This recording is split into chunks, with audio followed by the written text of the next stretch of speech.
오늘 누가복음 22장 31절에서 34절의 말씀을 가지고 그 순간에도라는 제목으로 잠깐 은혜를 나누고자 합니다.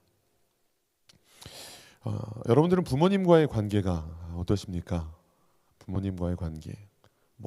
전 너무 좋죠. 전 부모님, 엄마 아빠하고 친구같이 지내요. 이런 분도 계실 거고, 아니면 어머니는 몰라도 특별히 아버지 같은 경우는, 너무 무서운 아버지 같은 경우는, 저는 아빠가 너무 무서워서 지금도 약간은 불편해요. 이런 분들도 혹시 계실지 모르겠습니다. 부모님과의 관계, 가족마다 가족 어떤 분위기나 이런 것들마다 조금씩 다르긴 할 텐데, 관계 중에서도 특별히 우리 엄마 아빠는 나를 얼마나 사랑하시는지, 이 부모님의 사랑에 대해서 100% 깨닫고 고마워하는 순간이 언제일까라는 생각을 해봅니다. 아주 어렸을 때야 당연히 그냥 엄마는 날 사랑하고 아빠는 날 사랑해라는 약간 뭐라고 해야 될까요? 그냥 어떤 느낌, 생각, 그 단어가 갖는 의미를 정확히 이해하지 못하고 말한다고 생각을 합니다. 모르긴 몰라도 아마 그 부모님의 고마움을 깨닫는 순간은 대부분은 내가 커서 결혼을 하고 나 역시 자녀를 가졌을 때, 또 그 아이 때문에 속을 썩거나 여러 가지 힘든 일이 있을 때, 그때 엄마도 나 때문에 이렇게 힘드셨겠구나 라든지, 아니면 아이가 너무 아파가지고 막 응급실을 찾아다니고 밤새 막 옆에서 잠 못 자고 이렇게 막 해열제를 먹이고 땀을 닦아주고 열이 내릴 때까지 계속해서 돌보는 그런 상황들을 맞았을 때도, 엄마 아빠도 나를 이렇게 키우셨겠구나라는 생각을 할 때, 아마 그때가 대부분 부모님이 우리 엄마가 나를 이렇게 키우셨구나, 우리 아빠가 나를 이렇게 사랑하셨구나라는 것들을 조금은 더 깊이 가슴 절절하게 느끼는 순간들인 것 같습니다. 그렇지 않고서는 대부분 우리가 어렸을 때는, 아직 결혼하고 가정을 꾸리고 우리 아이들을 갖기 전까지는 부모님의 사랑에 대한 고마움, 얼마나 부모님이 나를 사랑하시는가라고 하는 것에 대해서는 그렇게 깊이 생각하지는 않는 것 같아요. 아마 1년에 한 번 정도 생각하면 많이 하는 거겠죠. 언제죠? 어버이날. 어버이날 즈음 하면 그냥 왠지 그날은 꼭 카드를 써야 될 것 같고, 그래도 카네이션 하나, 요즘은 카네이션도 잘 안 사는 것 같더라고요. 그냥 핸드폰으로 카네이션 이미지 같은 거 딱 보내주고 이런 것들도 본 적이 있는 것 같습니다만, 진정으로 부모님에 대한 어떤 고마움, 부모님의 마음, 부모님이 나를 얼마나 사랑하시는지, 그 사랑이 얼마나 크고 감격스러운 일인지를 깨닫는 데는 꽤나 시간이 걸리는 것 같습니다. 그런데 신앙에서도 좀 그런 것 같아요. 신앙에서도 하나님이 나를 얼마나 사랑하시는가라고 하는 것에 대한 어떤 고백, 묵상, 이런 것들을 얼마나 자주 하십니까? 하나님이 나를 너무너무 사랑하시지, 하나님이 나를 사랑하시는 까닭에 당신의 하나밖에 없는 아들을 이 땅에 보내셨다라고 하는 사실을 우리 중에 모르는 사람은 아마 없을 겁니다. 그런데 이 사실이 얼마나 뭐라고 해야 될까요? 자주, 항상 내가 묵상하고, 그래서 너무 감사하고, 그래서 주님, 저는 다른 거 진짜 필요 없어요. 제가 이 사랑만 계속해서 가져갈 수 있도록, 이 감격을 계속해서 가져갈 수 있도록 저에게 이 은혜를 주세요라는 기도를 했던 때도 아마 계실 겁니다. 언제죠? 가장 크게 은혜를 받았을 때, 주님을 처음 만났을 때, 그래서 막 눈물 콧물을 흘리면서 뒹굴고 막 했던 그때.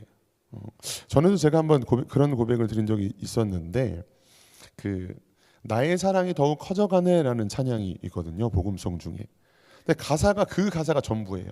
나의 사랑이 더욱 커져가네, 주를 향한 내 사랑 더욱 깊어져만 가네. 가사가 딱 이거거든요. 이 가사를 계속 반복해서 불러요. 근데 제가 그때 한참 은혜 가운데 있었는지 그 찬양이 너무 좋은 거예요. 이 찬양을 계속 부르고 계속 들었습니다. 그러면서 제 안에 무슨 고백이 있었느냐면, 내가 이 찬양만 부르다가 이렇게 죽어도 좋겠다라는 생각이 들더라고요. 근데 정말 그 찬양을 계속 부르고 계속 들었습니다. 그리고 너무 좋은 거예요. 그런데 그게 한 달 못 가더라고요. 한 달 정도 지나니까 이 찬양이 너무 지겨운 거예요. 너무 이것만 계속 부르고 이것만 들었더니, 그래서 내가 하나님 앞에 드린 고백이 이렇게 평생 이 찬양을 듣고 고백하고 그렇게 드리다가 그렇게 살다가 죽어도 좋겠다라던 그 마음이 어떻게 한 달을 못 갈까라는 생각을 하면서 엄청 마음이 좀 낙심했던 그런 때도 있었는데, 우리가 과연 신앙에 있어서 하나님의 사랑에 대해서 얼마나 절절하고 그 사랑만으로 감격하는 순간들이 얼마나 많은가라고 하는 거예요. 오늘 본문은 제자들의 이야기, 특별히 제자들과 주님께서 마지막 만찬이라고 하는 최후의 만찬이라고 하는 예수님과 마지막으로 식사를 나누는 장면입니다. 그 중에서도 이미 예수님을 팔 것에 대해서 너희 중에 나를 팔 자가 있다라고 말씀하시면서 가룟 유다에 대해서 얘기하셨고, 지금 가룟 유다 다음으로 베드로에 대해서 이야기하는 장면이 오늘 본문의 이야기입니다. 그런데 지금까지 이 마지막 만찬이 있기 전까지, 최후의 만찬이 있기 전까지 제자들은 예수님의 공생의 기간 동안 주님과 동거동락했습니다. 말 그대로 주님과 함께 먹고 함께 자고 주님께서 가시는 모든 곳에 그들은 함께 있었죠. 그리고 주님이 어떤 분인지 고백하기도 했었습니다. 주님이 어떤 분이니 너희는 나를 누구라고 하느냐라고 물었을 때 베드로가 뭐라고 고백했죠? 마태복음 16장 16절입니다.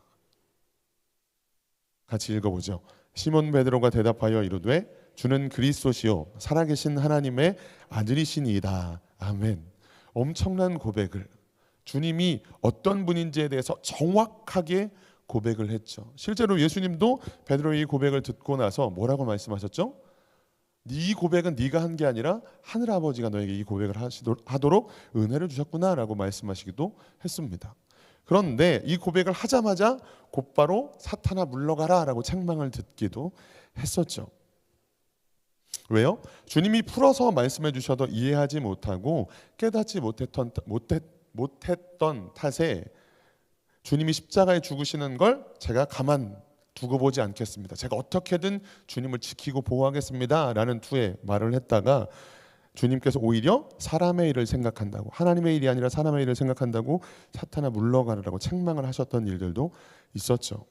그리고 언젠가 나눴습니다만 인자가 고난당하고 죽임당할 것과 다시 사실 것에 대해 말씀하실 때는 제자들은 누구도 그 말씀에 대해서 전혀 깨닫지 못했습니다. 그리고 오히려 도대체 이게 무슨 말씀인가요? 저에게 좀 풀어서 알려주세요 라고 묻기조차 두려워했다라고 제자들에 대해서 기록합니다.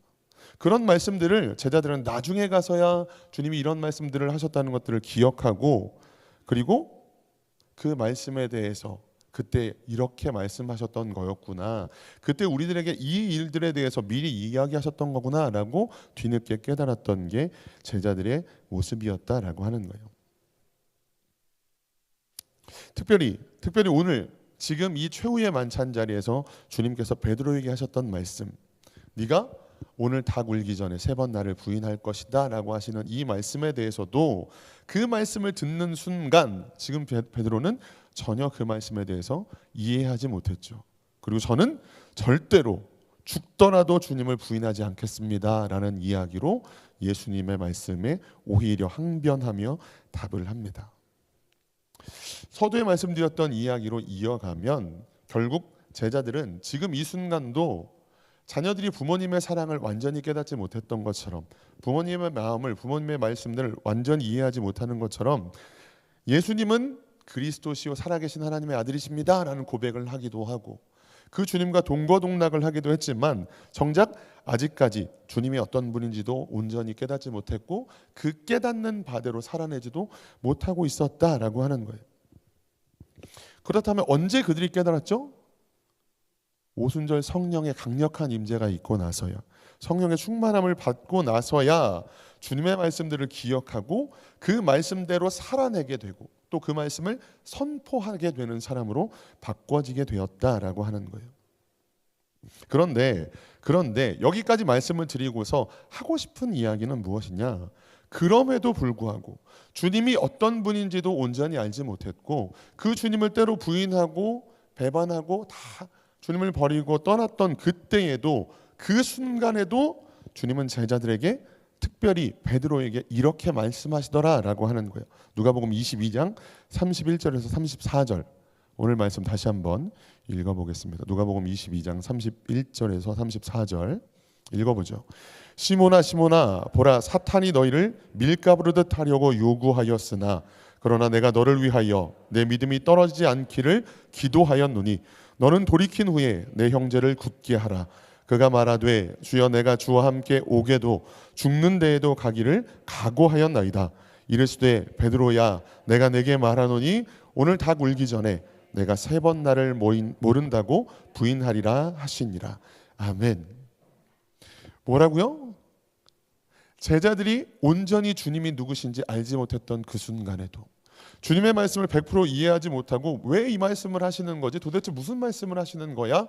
라고 생각했던 그때에조차도, 아니 주님을 부인하고 저주하고 주님을 버리고 다 도망갔던 그 순간에도 오히려 우리 주님은 그런 베드로를 위하여, 그런 제자들을 위하여 기도하고 계셨다라고 하는 거예요. 밀가부르듯 하려고 사단이 너희를 요구하였지만 그러나 내가 너를 위하여 내 믿음이 떨어지지 않기 위하여 기도하였다라고 말씀하고 계시는 겁니다. 아멘이십니까? 이 말씀이 얼마나 위로가 되나요? 이 말씀을 묵상하면서 너무 찔리는 거예요. 주님 앞에 제가 목사가 되는 순간 저는 주님의 그 모든 말씀들을 100% 이해하고 그 말씀을 200% 순종하고 그 말씀대로 너무 감격하고 감사하면서 살아가고 있을까요? 그렇지 못하거든요. 너무 부끄러움이 많거든요.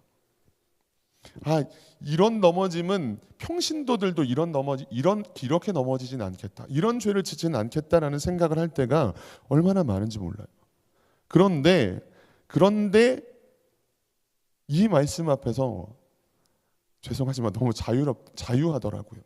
내가 얼마나 많이 하나님 앞에 부끄러운 모습인가 라고 하지만 이 말씀을 다시 묵상하면서 또다시 그럼에도 불구하고 여전히 주님의 말씀을 이해하지 못하고 왜 이런 말씀을 하셨는지조차도 모르고 지금 곧이어서 주님을 부인하고 주님을 저주하게 될 상황임에도 불구하고 그 순간에도 여전히 나를 위해서 기도해 주시는, 내 믿음이 떨어지지 않기 위하여 간구해 주시는 그 주님이 계시다는 사실이 얼마나 큰 은혜인가요?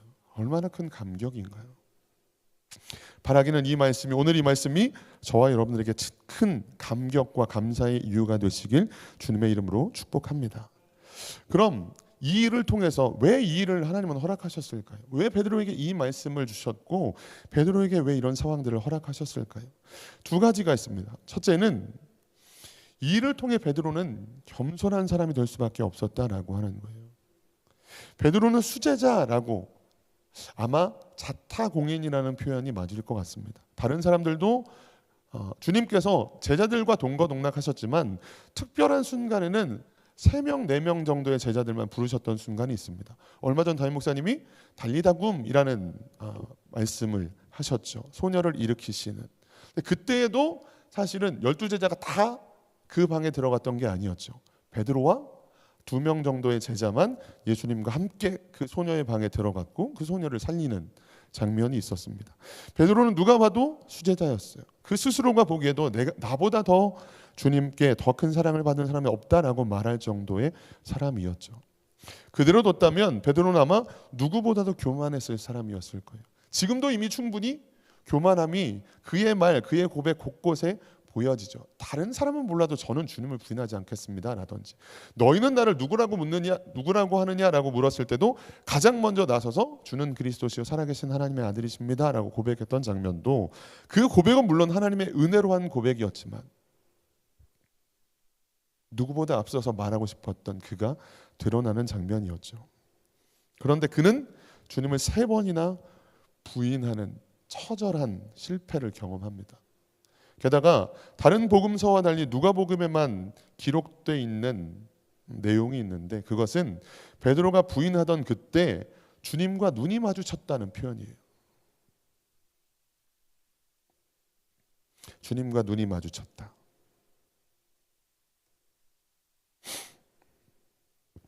주님과 눈이 마주치는 그 거리에서 베드로는 주님을 부인하고 저주하고 욕했거든요. 그리고 그때 주님은 베드로를 쳐다보셨거든요. 그 눈이 마주쳤을 때 그 민망함과 죄송스러움과 그 마음의 그때 그 순간에 베드로가 느꼈을 감정은 아마 다시는 내가 주님 앞에 서지 못하겠다라는 생각이었을 거예요. 베드로는 이 일을 통해 겸손한 사람이 될 수밖에 없었다고요. 더 겸손해질 수밖에 없었던 이유가 뭐였죠? 주님은 이미 알고 계셨고 주님께서 네가 오늘 나를 부인하게 될 거다라고 말씀하셨음에도 에이 제가 그럴 리가 있겠습니까? 저는 죽더라도 주님을 따라갈 겁니다라고 호언장담을 했던 일 때문에 그는 더 크게 그의 마음에는 낙심이 찾아왔을 거다라고 하는 거예요. 또 한 가지 오늘 본문을 통해서 깨달을 수 있는 또 한 가지 사실은 베드로가 3번 부인하게 될 거다. 닭이 울기 전에 3번 부인하게 될 거라는 이 말씀이 온전히 이루어졌다라는 것보다 더 중요한 건 바로 32절의 말씀입니다. 32절의 말씀. 우리 노란색으로 칠해진 부분만 읽어볼까요? 다음 겁니다. 다음 있지 않나요? 없나요? 자, 노란색만 읽어보겠습니다. 그러나 내가 너를 위하여 내 믿음이 떨어지지 않기를 기도하였노니 너는 돌이킨 후에 내 형제를 굳게 하라. 아멘. 주님께서 네가 나를 부인할 거야 라는 말씀을 해주고 싶으셨던 걸까요? 아니죠. 주님께서 해주고 싶으셨던 말씀은 뭘까요? 내가 너를 위하여 기도하고 있다라는 말씀이에요. 내가 너를 위하여 기도하고 있다. 이게 우리에게 위로가 되실 수 있기를 바랍니다. 이 말씀이 우리에게 소망이 되실 수 있기를 주님의 이름으로 축복합니다. 여러분 주님 앞에 나갈 때 우리가 뭘 내놓을 수 있을까요? 저는 새벽마다 기도했습니다. 저는 찬양팀으로 교사로 성가대로 얼마나 오랫동안 봉사했는지 모릅니다. 주님 앞에 설 때 누구도 어떤 것도 내놓을 수 없을 거예요. 다만 주님의 은혜를 고백할 수밖에 없겠죠. 주님의 은혜로 지금 내가 여기 있을 수 있었습니다. 그 모든 순간이 주님의 은혜였습니다 라는 고백밖에는 할 수 없을 거예요. 근데 주님이 이렇게 말씀하시는 거야. 네가 넘어지고 부인하고 저주하고 욕한 것 내 눈앞에서 나와 눈이 마주치는 그 거리에서 그렇게 했던 것 주님은 전혀 개의치 않습니다. 뭐라고 얘기하신다고요? 그러나 내가 너를 위하여 기도했다라고 말씀하신다고요. 그러면서 뭐라고 말씀하세요? 돌이킨 후에 내 형제를 굳게 하라라고 이야기하십니다. 네가 넘어지게 될 거다. 네가 넘어지게 될 거야. 쓰러지게 될 거야. 하지만 내가 너를 위해서 기도했단다. 그러니 너는 그 일에 개의치 말고 오히려 돌이킨 후에는 내 형제들을 굳게 하라고 말씀하고 계시는 겁니다. 여러분 주님이 승천하신 후에 기독교인들에게 얼마나 많은 박해가 있었는지 모릅니다. 그 박해 때문에 생겨난 것 중에 대표적인 게 뭐죠? 카타콤이죠. 그 지하 무덤 깊은 곳에 들어가서 평생을 빛도 보지 못한 채 신앙을 지키면서 살아갔던 우리 믿음의 선배들이 있었습니다. 바꿔 말하면 믿음을 지켰던 사람들도 있지만 믿음을 지키지 못했던 사람들도 엄청나게 많았어요. 배교자들도 엄청나게 많았습니다. 아니 배교하지는 않았더라도 마음이 흔들렸던 자들이 얼마나 많았겠습니까? 그리고 그런 마음이 들었다는 것에 대해서 모르긴 몰라도 그들은 아마 엄청나게 자책했을 거예요. 내가 어떻게 주님을 부인할 수가 있지? 아니 주님을 부인하겠다는 생각을 했을 수가 있지? 은혜 받은 사람들일수록 그 자신의 마음속에 들어왔던 그 마음이 못 견디게 괴로웠을 거예요. 은혜를 크게 받은 사람들일수록 은혜를 깊이 깨닫는 사람들일수록 내가 주님을 부인하려고 했었다는 그 마음이 그 생각이 그들로 하여금 자책하고 괴롭게 했을 거고 이런 나는 더 이상 주님을 믿을 수 없어. 주님의 이 길을 따라갈 수 없어 라고 생각했을지도 모릅니다. 그런데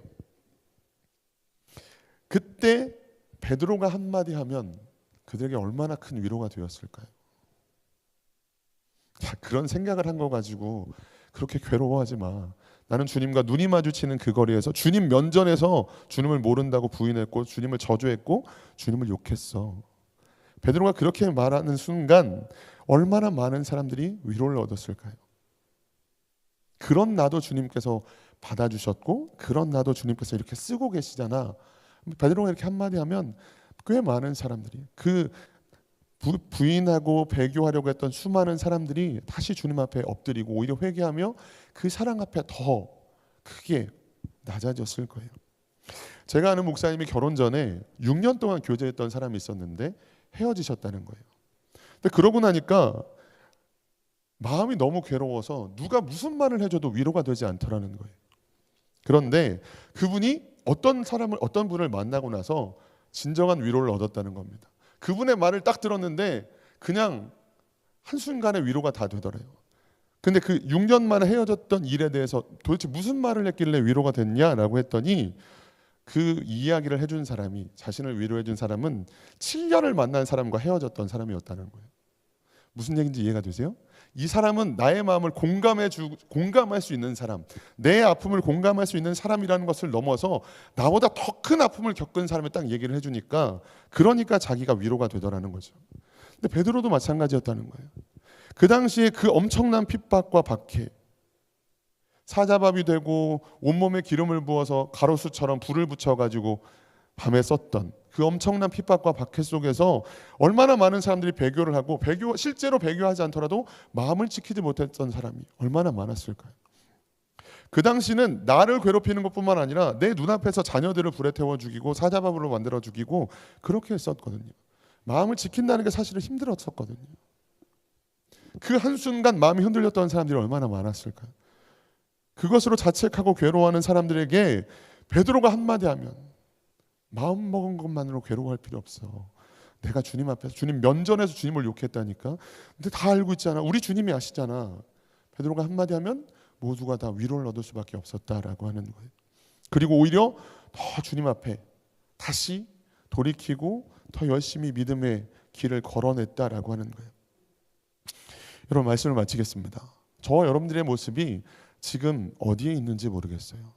지금 주는 그리스도시요 살아계신 하나님의 아들이십니다 라는 고백을 드리긴 하지만 성경을 읽어서 아는 수준인지, 베드로가 그 고백을 드렸지만 주님이 칭찬하시면서도 너의 고백이 아니라 하나님께서, 하늘아버지께서 너에게 이 고백을 하게 하셨구나 라는 정도의 수준인지, 아니면 지금 한참 주님을 모른다고, 나는 주님 없이 살겠다고 한참 방황하고 있는 중인지, 교회 안에 있긴 하지만 아직 성령의 강력한 역사 속에서 그 말씀들 하나하나가 깨달아지고 그 주님과의 교제 속에 지금 한참 주님과 동행하는 중인지, 어떤 모습인지 모르겠습니다. 그러나 중요한 건 나의 어떠함과 상관없이 주님은 여전히 나를 위해서 기도하고 계시고 내 믿음이 떨어지질 않기 위하여 지금도 중보하고 계시다라고 하는 거예요. 그러면서 하시는 말씀은 뭐라고요? 그러나 돌이킨 후에 너의 형제들을 굳게 하라. 주님은 어쩌면 이것까지도 아셨던 게 아닐까. 어쩌면이 아니라 당연히 알고 계셨겠죠. 그래서 그 순간에도 네가 지금은 이해하지 못하지만, 네가 얼마 안 있어 나를 부인하겠지만, 네가 얼마 안 있어 한동안 방황하고 괴로운 순간들을 갖겠지만, 그러나 그 순간에도 내가 너를 위해서 기도하고 있단다, 기도했단다. 나중에도 주님 앞에 어떠한 공로도 어떠한 내세울 것도 없는 거죠. 주님께서 그때마다 제 믿음이 떨어지지 않기 위해 기도해 주셔서 지금 제가 여기 있습니다 라는 고백들을 할 수밖에 없겠죠. 또 누군가 우리에게 고맙다라고 말하게 되면 그때에도 우리는 이야기할 수 있겠죠. 아니, 거저 받았으니 거저 주었을 뿐이다 라고 이야기할 수 있겠죠. 사랑하는 우리 가지오성천교회 성도님들, 오늘 이 말씀이 저와 여러분들에게 위로와 소망과 감격의 말씀이 되시기를 축원합니다. 사단이 너희를 밀가부르듯 하려고 내게 요구하였으나 내가 너희 믿음이 떨어지지 않기를 기도하였노니 너는 돌이킨 후에 내 형제를 굳게 하라. 이미 돌이키셨다면 계속해서 형제를 함께 동역하는 우리 성도들을 굳게 하시기를 축원하고, 아직 돌이키지 못했다면 주님의 이 말씀 앞에 겸손히 낮아져서 주님, 내가 더 주님을 알기를 원하고 주님의 이 사랑을 온전히 깨닫기를 원합니다 라고 그렇게 고백하시면서 오늘도 이 사랑 앞에 감사와 감격을 회복하실 수 있기를 주님의 이름으로 축원합니다. 기도하겠습니다.